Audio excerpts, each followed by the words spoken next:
Wow, that was quite a loud piece of music jumping in here today. Hi, everyone, and welcome to Ask a Coach with Ingomu. My name is Al Wynand, and today I am excited to speak with Arlene Cohen Miller, and we'll be talking about mindfulness for busy people. We are in Colorado, and there's a bit of bad weather coming in with a little bit of snow here and there. So hopefully our connection will hold as we're having our conversation today. So, hi, Arlene, how are you? I'm great. It's lovely to be here with you, Al.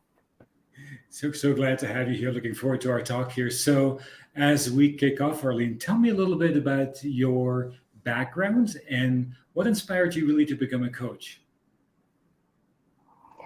Well, my background is in law, and at the time that I decided to go through coach training, and back in 2010, I still had an active practice in the law, and I just really felt that being a coach and all the wonderful things that we learn to do as coaches and be as coaches was going to really round off the training that I need to be a better attorney. To really, because a lot of the things that I did as an attorney were like negotiating, settling the cases with people. I had a staff of people that I was working with. We traveled and we met with clients and potential clients, and all the skills that you know and learn as a coach just felt to be really instrumental in stepping forward and being a better attorney. And then later on, I sold my practice and I just stepped into coaching full time. So the area of coaching you've selected, so I can see you coming from being an attorney going into like business coaching or negotiation skills or any of those types of things. But you went into a very specific type of coaching. So tell me a little bit about that. Well, I don't know if I have a specific type of coaching. I use mindfulness in coaching, but I really just consider myself a life coach.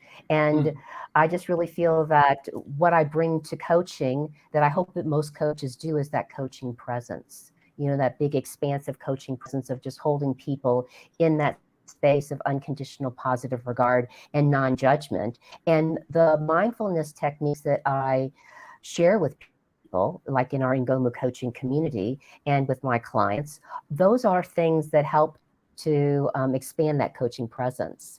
And so I guess I really consider myself more of a generalist, just a life coach that deals with whatever problems, concerns, goals, or aspirations that people have that they come to for me for. But mindfulness is a big part of it, yes. And I've enjoyed it in your sessions. So is there really like a common misunderstanding or a stereotype about your profession that you had to overcome? Well, I don't know. I was really pondering, coaching and how it relates to other things like consulting and mentoring and teaching. And I feel like one of the biggest misconceptions in the public is what happens when you're being coached. It's not consulting, it's not teaching, it's not mentoring, because as coaches, what we're doing is we just have this deep knowing inside of ourselves that our clients, the people that we work with, have all the answers inside of them. And what we do is that we partner with them. We walk alongside them step by step of the way, asking powerful questions, sharing intuitions, but always, always handing the conversation back to them to make the decisions that are best for them in their life of what they want to create for themselves. And that's very different from like consulting and teaching and mentoring, where we're really sharing our wisdom, our expertise with other people and allowing them to stand on our shoulders because they're interested in working with us because we have expertise in a certain area. So oftentimes when people come to coaches, they think we're going to be telling them what to do or how to be. And that's not really what we do as coaches. We walk alongside of you and help you, and we champion you so that you can be your highest, clearest, brightest self, and that you can set your own goals, and we can assist you to reach those goals. I think it's really beautiful with coaches that they really make you think about the future. It's not therapy where we go back to the past, but it's really as coaches you make us think about these different things through questions and so on. And so we think about the future and the things we can do, but we come to our own conclusion. You're not a consultant who does it for us, takes us along. So, but today we're talking about mindfulness.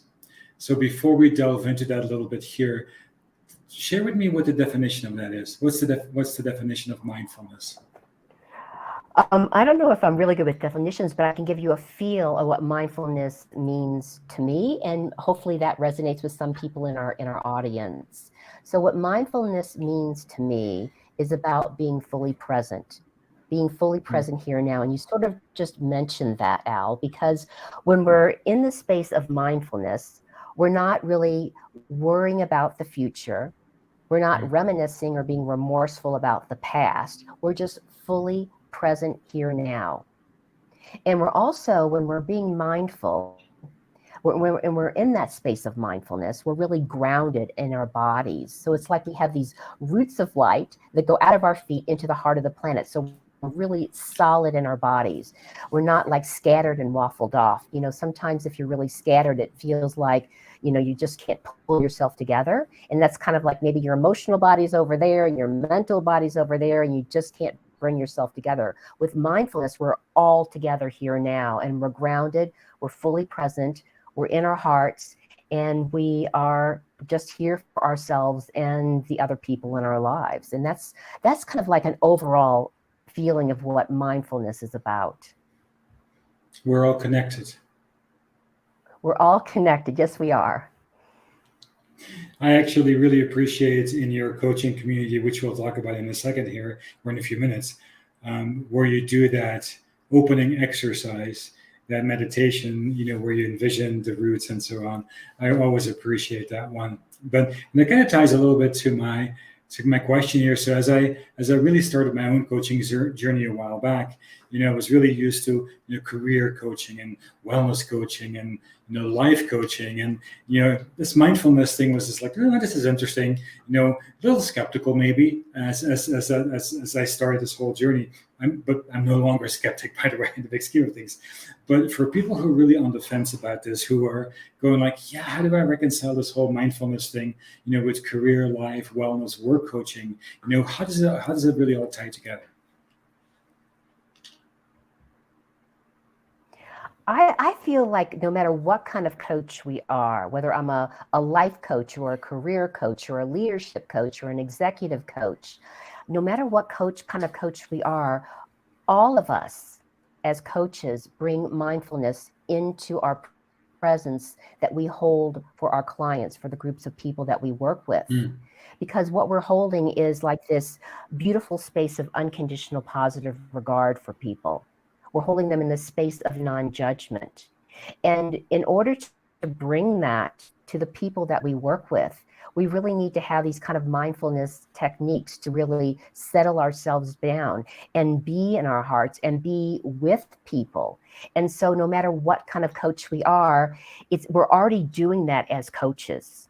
You know, good coaches hold a really expansive, unconditionally loving, non-judgmental space for the people that they work with, so that when they come into the coaching session, they feel free to be their authentic selves, to be vulnerable, to share what their goals and aspirations are, and to step forward together with the coach to be more of their clearest, brightest selves. And so even though people might think that mindfulness is a little woo-woo or how I want to bring it into coaching, good coaches are already holding that presence for the people that they work with all the time. And these mindfulness techniques that I work with in my coaching community at Ingomu simply help people to be that for themselves, to hold that space of unconditional positive regard and hold that judgment-free space for themselves and get out of that fight or flight mode where they're all wound up and full of anxiety, just finding those ways to bring themselves down so that they can accomplish what's important to themselves in their lives. So you just touched on your Ingomu coaching community. So tell me a little bit about that. What's it all about, and what's the takeaway for the participants? Great. So my Ingomu coaching community is Boost Your Confidence and Self-Esteem, Simple Steps to Transform Your Life. And so what I found that when people come into this coaching community, it's not that they have no confidence, they have no self-esteem, or they don't accept themselves at all. Most of us have some really high skills in some area where we're really confident. We have a lot of self-esteem. and we really feel great about ourselves. We have these areas in our life where we can work on ourselves, where we're not so confident. Maybe we're really great at work, but in the home personal relationship kind of thing, we sort of flounder around. Or maybe we're really good socially out with people, but at the workspace, we don't feel so great about ourselves. So what we're doing is we're using the foundation that we already have to create that confidence, that self-esteem, that self-acceptance in other areas of our life. And one way that we're starting with that is we're working from the inside out, because you have to feel calm and centered and grounded in order to have confidence and self-esteem to begin with. If we're all scattered and we're wound up and we're in anxiety and you're moving all over the place. So we always start with the inside out in this coaching community, with breath work, with relaxation techniques, so that we calm our nervous system down and we feel more fully present in our bodies, so that we actually can step forward in a more confident way, in a way that we're really acknowledging ourselves for the gifts that we bring to the world. And I think it's beautiful. I think I've been to many of your sessions, so I've appreciated. I know last week when I think it was last week, weeks go by so fast. I had one of those days where I just wanted to go, "Bleh," and where you question a lot of different things. And I came to your session and I walked away feeling pretty darn good about myself. So thank you for that experience. Well, you're welcome. And So it's so easy. It's so easy to do with just breathing and simple things like breathing. We forget to breathe. We have to breathe to live, but we're like, almost like panting like a dog when we get, really overwhelmed. true. Well, one of the things I found kind of special about what you do and some of our other coaches who deal with mindfulness and have some breathing exercises, I always say it's sort of, I say it's sort of maybe a little bit as a joke, but it's like you can breathe your way out of a problem, but it's a very important part as you're working through stuff, to stay centered, to be able to think clearly about stuff, to work through stuff. You have to learn how to breathe. You have to learn to focus your mind and so on. So it's such an important part of this whole process of everything you're going through. So I've definitely been the benefit of learning that's an important part of my journey and my behaviors as I work through things. So the world right now, it's a bit of a hectic place, especially right now. I live, in a very urban area. See everybody running around crazy, trying to get holiday stuff done, business obligations, way too many events. So what kind of mindfulness exercise can you advise people to employ right now to sort of make it through the day, so to speak? Yeah, well, it's especially frenetic around the holidays, but the world just really seems like a really frenetic place, full stop, It right is. now nowadays. And No so, kidding. so the simplest thing is just some simple breathing techniques. And one really simple one that you can do, that we can all do, is just breathing in through the nose and out through the nose. And when we breathe out through the nose, our out breath is longer than our in breath. And when we do that really simple breathing technique, it tells our sympathetic and our parasympathetic nervous system, I can say that it's okay to release, to relax and let go. So we're just breathing, because we have to breathe anyway, or we're going to die, right? So we might as well Sure. breathe in a way that tells our body, chill out, man, it's okay. So that's one simple thing that we can do anywhere. Just breathing in through the nose and out through the nose, and just having that in breath, that out breath longer than the in breath. And if you get really stressed, a really great way to help yourself is just to breathe in through the nose, maybe for the count of 3, hold for the count of 3, and then just let it out through your mouth. Go, ah. That deep sigh where you're just like, oh, I can't believe this is all going on. And, maybe we can't do that around other people as much, but that's a great breathing technique just to let things go. And another thing that we can really do is grounding. And we've mentioned this before, and it's just really simple. It's just like visualizing you're a tree and you have these beautiful roots of light. They're coming out of your feet. They're huge, and they just anchor deep, deep, deep into the heart of the planet. So we're really grounded here. And when we do that, it's like we pull more of our essence into our body, and we feel more solid. And then we have the ability to handle more what is happening in our lives, because we're not like, all crazy frenetic or whatever it is that we do. So those are really two really simple things. I guess another thing that might be really helpful is, for me, when it's really crazy out, is just to take some time and get out in nature. I talk a lot about this in our sessions, in our Ingomu sessions, but it's so restorative and regenerative, even when it's cold out, just to breathe that fresh air, to notice the sky, to notice the water, the trees, whatever you have around us. In our state, we have mountains. It just really is so nurturing, and it's right outside our door. So find ways to get outside, to breathe fresh air, to give yourself that moment, and then you can come back and deal with whatever is on your plate in the world. I think I've learned that as well, that just getting outside for a little bit, is so important. Even when you're not close to the mountains, I can see them, but I'm not really close to them, and there's no meaningful, park or anything nearby where I'm downtown. And so, but even going outside and walking around the buildings and the trees, it still just totally refocuses your mind. Like I said, I had one of those days last week, and I decided just to go up and down the street, 1 mile down, 1 mile up. And by the time I came back inside and breathing exercises, it was like it's a completely different person. When I came back inside, the Yeah. stress was gone. It was just like, this is slightly magical. This is weird how this stuff works, but it does work. Is there any mindfulness exercise or practice that you favor over another that you enjoy more? You know what? I feel like what it's really important to have is like a mindfulness toolkit, and then even like a mindfulness emergency toolkit. We have all those different mindfulness tools there for ourselves. And in the moment, instead of like thinking about from my head, what's my favorite one?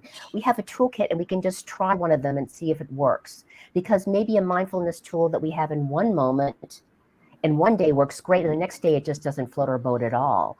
So like in our mindfulness toolkit, it can be the breath work, it can be the grounding, it can be going outside, it can be gratitude. If we just take a moment to really look around our house where we live, I mean, all the basic essentials are there. We have food in our fridge, we have a bed to sleep on, we have clothes to wear, we have heating or air conditioning, we have nice things around us, we have a way to get around, we have basic things in our life that we take for granted. And sometimes taking a few deep breaths and just looking around and going, whoa, I have it pretty darn good. I don't need the latest iPhone. Look what I've already created for myself in my life.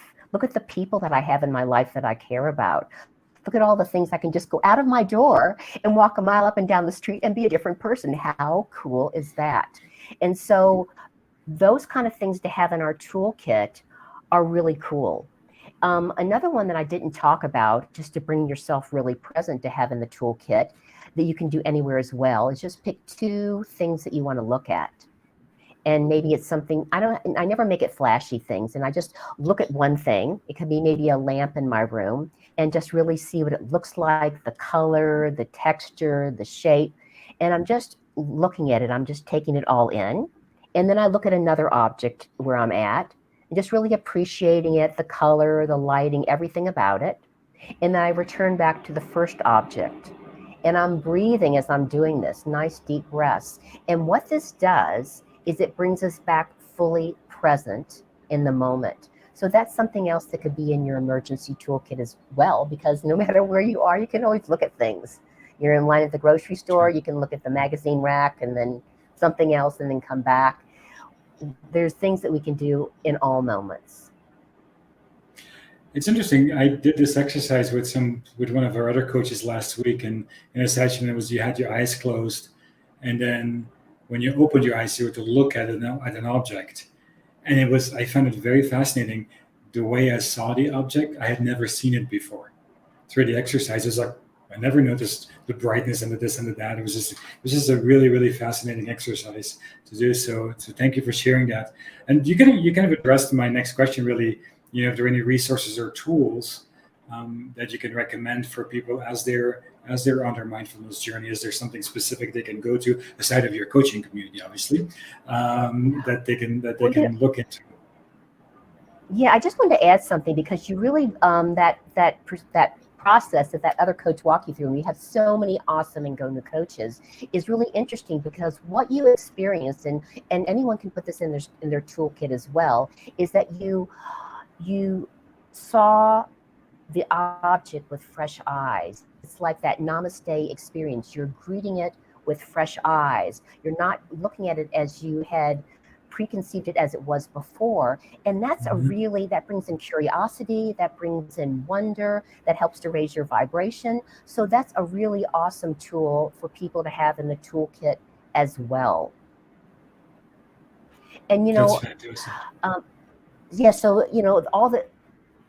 all the different coaches in our coaching community probably will give you things, maybe not knowingly, that you can put in your mindfulness toolkit about how you can be and what you can do. And it's really important to really ponder, what calms me down? What brings me joy? What fills me up? What can I do now that would serve myself so that I can bring myself back to a nice, calm, and centered place so that I have something more to give to others? And so we can really look to ourselves. We don't have to have a coach tell you. We have that knowing inside of ourselves. Maybe it's music or something. Who knows what it is? But, search within yourself. What calms you down? What makes you smile? What brings you joy? And those are the things you can also put into your toolkit or your emergency mindfulness toolkit to help you come back to that grounded, centered, aligned heart space. That's beautiful. So as we're wrapping up this particular piece of our conversation here, so what are three top takeaways you can leave our viewers and listeners with as we talk about mindfulness here? Well, I guess as I ponder this, it's maybe some things I haven't specifically mentioned, but I'd like to pull in. And there's no such thing as perfectionism. So as you're going about in this frenetic world, it's really important to give ourselves a break and just to not have this standard for ourselves that we have to be perfect, because then we're always beating ourselves up. So it's really important, number one, I'm not going to have the standard of perfectionism for myself. I'm just going to allow myself to be as I am and to notice my strengths and my weaknesses and to bring more acceptance in. And we can also just notice, what do I need to be kind to myself? What do I need to fill myself up? Because we can't, if we go around trying to make everyone else happy all the time, we're going to be depleted, and it's not our job. So in the holiday season or any time of the year, it's not our job to make anyone else happy. But what we can do is to bring our best loving selves to other people. And the best way to do that is to find ways every day to fill yourself up with kindness and love.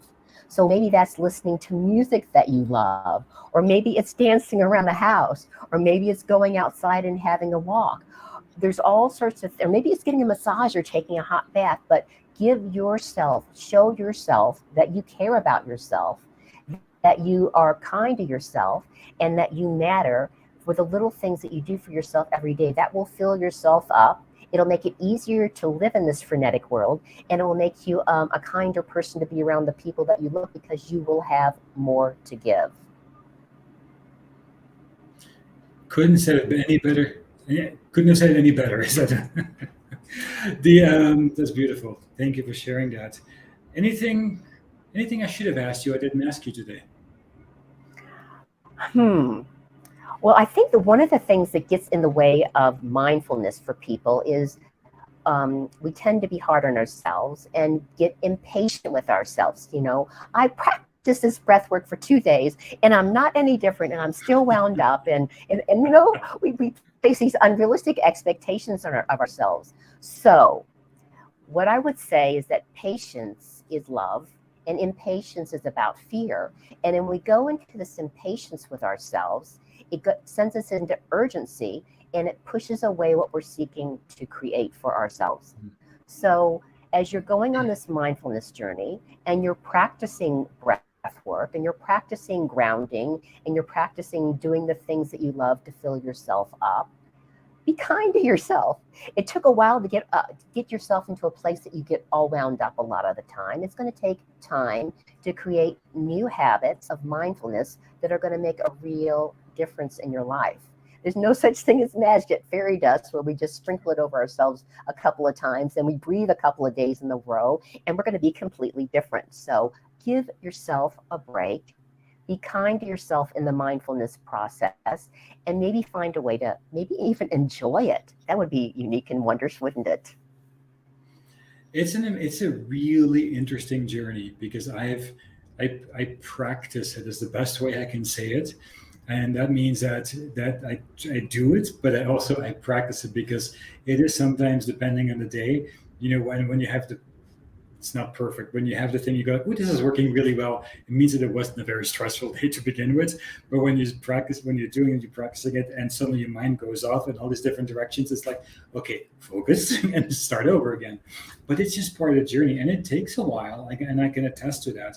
But every time you do it, it just kind of moves up just a little tiny bit. But it always, no matter if you think you're successful or not doing it, just by doing the breathing exercises and some of the grounding exercises, it really brings you down, so to speak, in a good way. So thank you for sharing it with us, and thank you for being one of our amazing coaches on the platform. So before we get to the fun 10 rapid fire questions, I want to remind everyone that you're watching and listening to Ask a Coach with Ingomu. My name is Al Wynand, and today I'm speaking with Arlene Cohen Miller, who's one of our amazing coaches here at Ingomu. So Arlene, are you ready for the 10 rapid fire questions? And that didn't come out right. So. Yes, I am. Go for it. I did not have enough coffee today. So, Okay. What did you want to be when you grew up? What did I want to be when I grew up? Oh my goodness. I When wasn't one of you those grew up? kids. Yes, I got the question. I didn't really have anything when I was a kid. It really hit me when I was 15 that I wanted to be an attorney when I grew up. And I sort of grew up and became an attorney. And then that sort of morphed into coaching and mentoring and facilitating much later in my life. So I guess that's what I wanted to be when I grew up. So what's the best advice you've ever received and why? Best advice. Give yourself a break, Arlene. No perfectionism, and mistakes are opportunities to learn and grow. We're not perfect. We're going to make a lot of mistakes. And so instead of beating ourselves up for those mistakes, when we embrace them and go, wow, I just made a big mistake here. Maybe I put my foot in my mouth or I did something that hindsight, I wouldn't have done it that way at all. What can I learn from this mistake? How can I grow from this mistake? So I turn that disaster into a blessing. Who's your biggest inspiration and why? Oh my goodness. This is not a live person, but I really have been inspired my whole life by Winston Churchill. I don't know why. I just love the man. He is such a amazing, witty person. And what I love about Winston Churchill is he really had the gift of instilling hope in people wherever he went. And that's so important as coaches. That's what we do. We instill hope. And hope is a really high vibration, and it helps to make anything possible for the people that we work with. It's beautiful. What's the one piece of advice you could share with our audience to uplift them?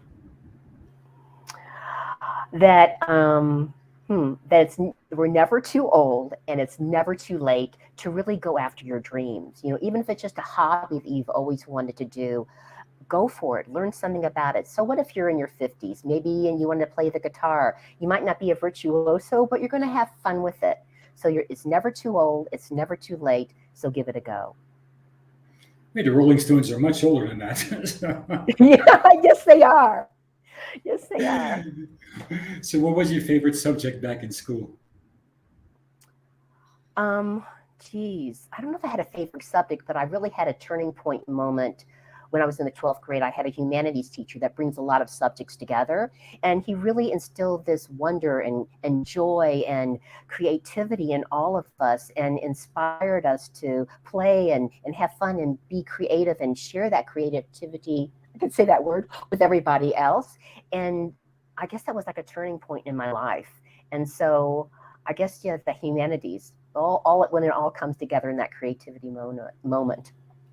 It's nice.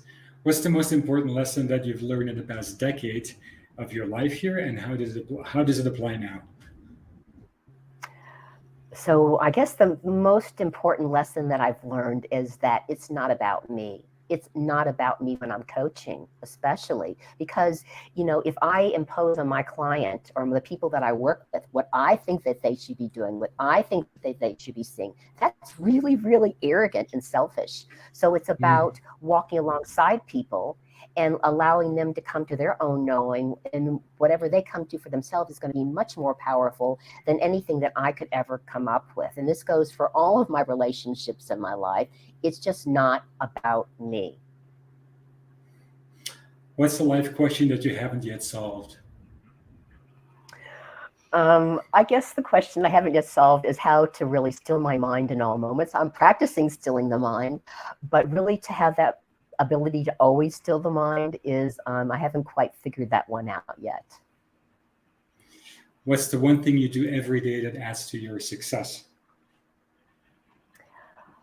Um, well, I have a daily yoga practice and a daily mindfulness practice, and I feel that's with strength and flexibility and breath work, and being a part of a community of like-minded souls, and that really helps to uplift and inspire me to be my best and to let any stress that I have fall off my shoulders. So I think that's really important.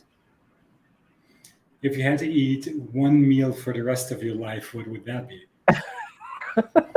Oh my gosh, that sounds horrible. Well, I guess if I could pick one meal only, it would be like homemade pasta with extra virgin olive oil and pine nuts, and a lot of freshly grated Parmesan cheese. I love that dish.